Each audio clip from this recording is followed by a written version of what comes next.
Matahom nga kabuntagon mga kapaglaom. Aniya na sab kita alang sa paghisgot sa atong morning devotional. Ug nining adlaw, Oktubre 30, 2025, kini naguluhan ang mga manulunda nagaandam kanako alang sa walay katapusan.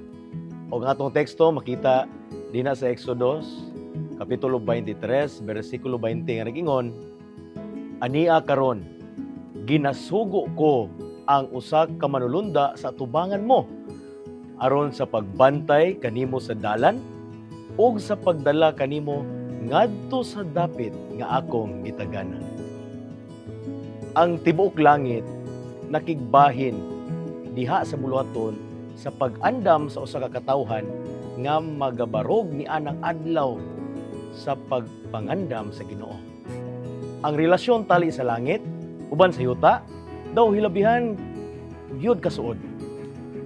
Ang langit ng mga manulunda nagahulat uban sa kaikag aron siya magapahibalo ngadto sa tawhanong mga ahente kanimo kanako aron nga sila mamahimong magbubuhat uban niining langit ng mga manulunda diha sa pagpahibalo kalabot kang Hesus na siya mao ang manunubos sa kalibutan.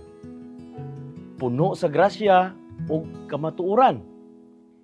Ang pinakaunang luha sa paghinulsol alang sa mga sala nagadala og kalipay taliwala sa langitnong mga manulunda didto sa korte sa langit.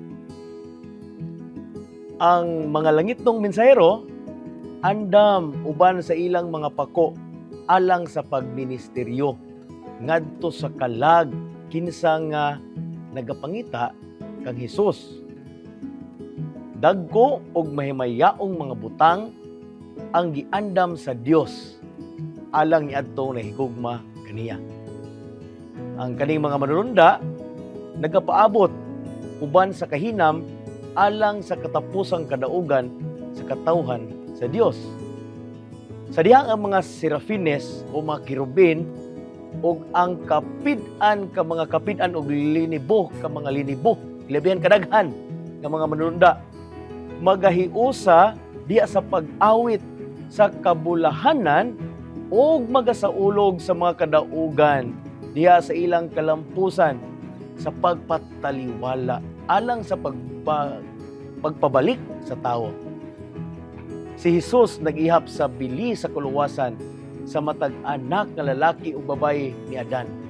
Siya naghatag sa abunda nga mga pamaagi nga sa ingon, kung sila lang yun mutuman, umusunod sa kondisyon, walay bisan usa ang kinahanglang malaglag.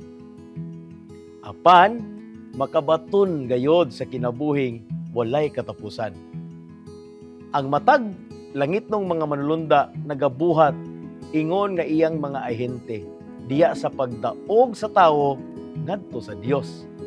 Ang mga manulunda sa himaya aduna gyud kalipay diya sa paghatag og gugma ug sa walay kapoy nga pagbantay sa mga kalag nga nahulog og dili balaan. Ang mga langit noon nga mga linalang nagadani sa kasing-kasing sa mga tao.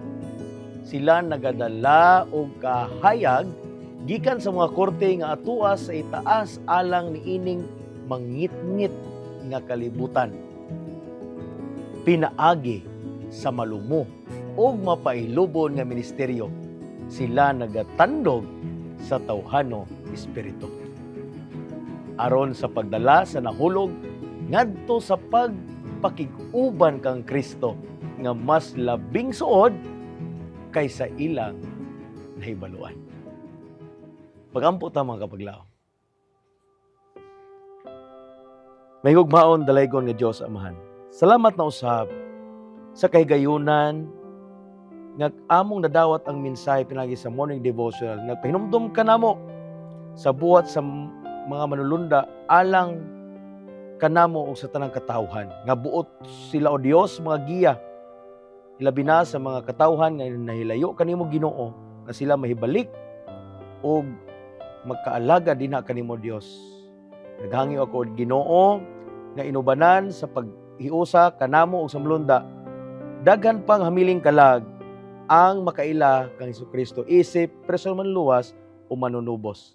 Kinamo ginampo sa ngalan ni Hesus. Amen.